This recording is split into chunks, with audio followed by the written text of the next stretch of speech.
Та бүхэнд бид энэ өдөр өөрийн оронд уулсан үйл явдлын мэдээлэлээс танилцууллаа. Үргэлжлүүлэн дэлхийн улс орнууд дөрнж байгаа онцлог мэдээнээс хүргэж байна. Агарланд болж байгаа зүгт та бүхэнд баярлалаа. Дэлхийд дахнаа болж онцлог үйл явдлын мэдээлэл хүрэхэд бэлэн боллоо. Студид олонсын таймч гантуулаг сэтгүүлчжүүлэгч Баатарчна. Тэгэхээр дэлхийг тойрон аялж байгаа импульс Solar Impulse 2 за ямар ч 5 дахь удаага амжилттай газардсан мэдээлэлсэн байгаа. Тэгэхээр энэ удаад хятад улсад бас газардаад цааш бас аялаа үргэлжлүүлэх ийм төлөвлөгөөтэй байгаа. Тэгэхээр энэ оны 3 сарын 9-өөс эхлэн дэлхийг тойрох Европ улсын аяллаа эхэлсэн. Швейцарын Solar Impulse 2 буюу нарны импульс 2 гэдэг нэртэй нисэх онгоцны нислэг амжилттай үргэлжилж байна. Уг нисэх онгоц 5 дахь удаага буултвал хийлээ. Энэ бол хятадын Чүнцийн хотод буултвал хийсэн юм а.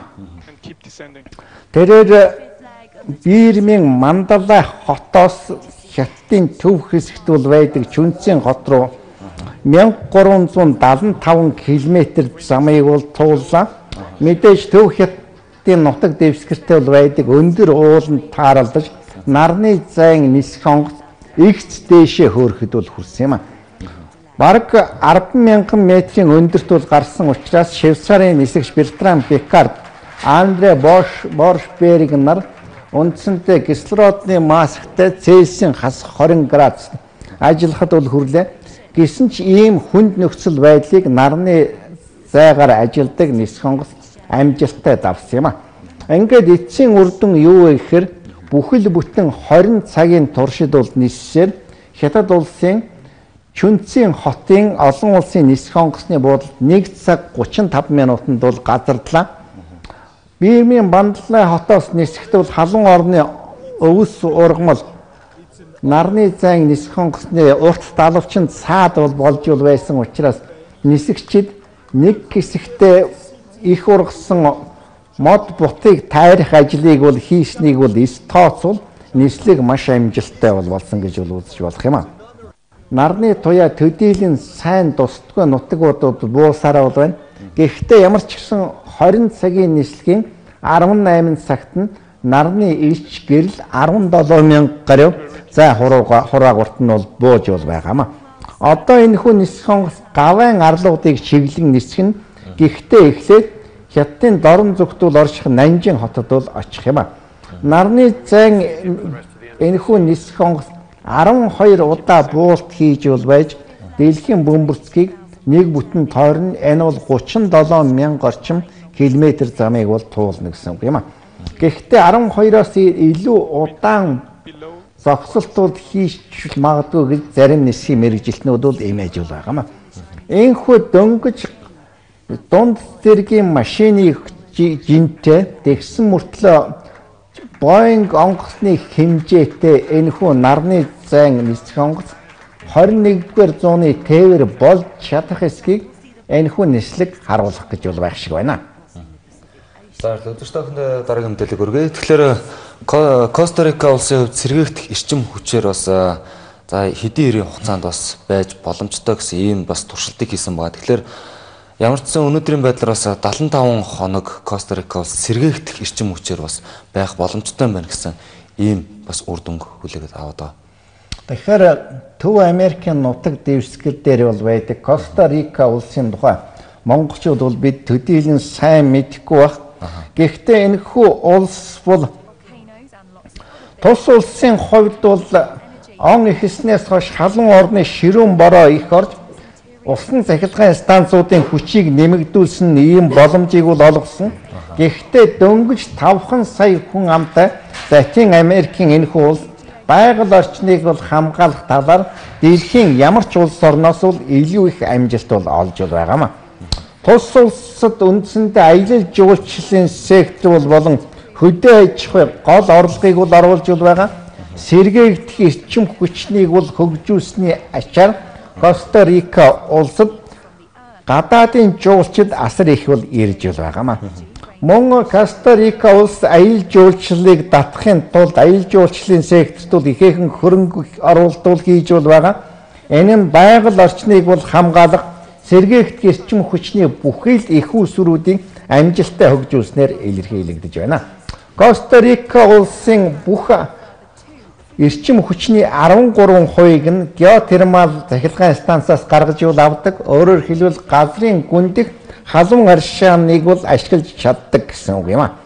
Ерөнхийдөө энэхүү цахилгаан станцуудад 2014 онд нийтдээ 958 сая Америк долларын хөрөнгө оруулалт хийж эхнийх нь цахилгаан станц нь 55 мегаваттын цахилгаан станц бол гарч ирж байгаа. Өөрөөр хэлбэл Улаанбаатар хотын 4-р цахилгаан станцаас дутхгүй том цахилгаан станцыг дан ганц сэргээгдэх эрчим хүчнээс бол ажиллуулж байна гэсэн үг юм а. Ийхүү Коста Рика улсад сэргээгдэх эрчим хүчээр бага зэргийн улс орон дан ганц хэрэгцээг хангаж чадна гэдгийг харуулж байгаа юм а. Тус улс 2020 он гэхэд нийт эрчим хүчнийхээ 40%-ийг дан ганц сэргээгдэх эрчим хүчнээр бол ашиглах гэж байна. 2050 онд Коста Рика улс дэлхий дээр анх удаага дан ганц сэргээгдэх эрчим хүчээр өөрөөр хэлбэл нар салхи газрын гүний эрчим хүчийг бол ашиглах замаар бүхий л хэрэгцээг хангадаг дэлхийн цорын ганц улс бол болж байгаа юм а. Тэгэхээр байгаль орчныг хамгаалах салбарт гэсэн манай Монголоос нэг томгүй дөнгөж 5 сая хүн амтай энэ улс ямар их зүйл хийж чаддгийг бид харж байна. За баярлалаа. Үзэгч та бүхэнд дараагийн мэдээлэл хүргэе. Тэгэхээр дараагийн мэдээлэл бас цахилгаантай холбоотой асуудал. Тэгэхээр Турк улс даяараас сүүлийн 15 жилийн турш бас улс даяараа цахилгаан тасраагүй бас ийм үйл явдал тасарч исэн ийм үйл явдал бас болж байгаа. Тэгэхээр улс даяараа цахилгаан тасарснаар бас олон бас эдийн засгийн олон бас бэрхшээлүүдийг бас дагуулж байгаа. Тэгэхээр Турк улсад бол хүний санаанд багтамгүй зүйл боллоо. Турк улс бол хэдийгээр лалын шашинтай боловч яа харахгүй Европын улс юм а. Гэтэл Европын ийм том улсад бүхэл улс орныг хамарсан цахилгаан тасрахвал үзэгдэл гарсан хүний санаанд бол багтамгүй зүйл боллоо. Турк улсын 89 мужийн 44-ийнх нь төв хотуудад цахилгаан тасарсан байна. Ингээд Стамбул, Анкара болон өөр 3 том хотод газар доогоорх метроны шугам болон трамвайны үйлчилгээ дасалдсан ард иргэдийн дунд айд сандрах бол үзэгдэл бол дэлгэрлээ.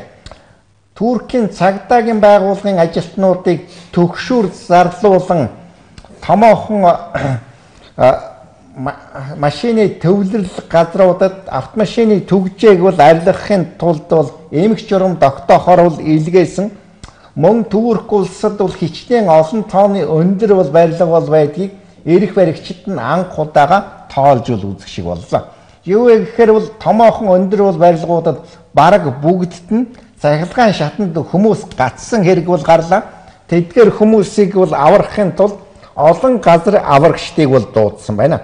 Хамгийн гайхалтай нь энэхүү цахилгаан дасрах үзэгдэл жохом юунаас болсныг хинч мэдэхгүй байгаа юм. Мэргэжилтнүүд хэлж бол байгаагаар бол орчин үеийн компьютерчсан нийгэмд ийм цахилгаан дасрах тэр дундаа улс орон даяараа бол цахилгаан дасрах үзэгдэл болох ёсгүй гэж үзэж байгаа юм а. Туркийн ерөнхий сайд Ахмед Давутоглугаас сэтгүүлчид энэ юу болж байна гэж бол асуухад энэ бол террорист ажиллагаач бол байж магадгүй гэж хэлсэн юм а. Одоо хүртэл Турк улсад энэхүү асар их хэмжээний цахилгаан тог дасарсан явдлын шалтгааныг ерөөсөө ойлгохгүй байна.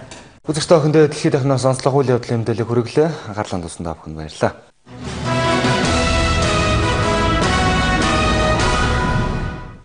Дахлаас тэрхийх амин дэмийн цуврал. Нимбэг Си. Бүгдийг багтаасан багц Мобисон 9900. Бүрзээ Монголын минь эдийн засаг бүрзээ. Монголд худалдаахан хийцгээе. Найрсаг Улаанбаатар их дэлгүүр. Бородино талх том хар талх чихэр компани. Цээж хорсоод байна уу? Фосфолиугэл хэрэглэхэд тохиромжтой савлгаатай. Цээж хорсолт өвдөлт хортлого. Фосфолиугэл нэг л шийдвэр. Торин банк дэлхийн хаанч ашиглагдах өндөр нууцлал мөхий EMV чиптэй Union Pay картыг Монголд анх удаа нэвтрүүллээ. Таны үнэнч туслагч ухаалаг хөтөж Union Pay карт. Торин банк эрсдэлгүй ирээдүйн баталгаа. Хавар болж үн хайлаа. Minute Maid усан зам онцгой үн. Миний даатгал. Ми даатгал. Өрн хавар ирлээ. Өвлийн гутлаан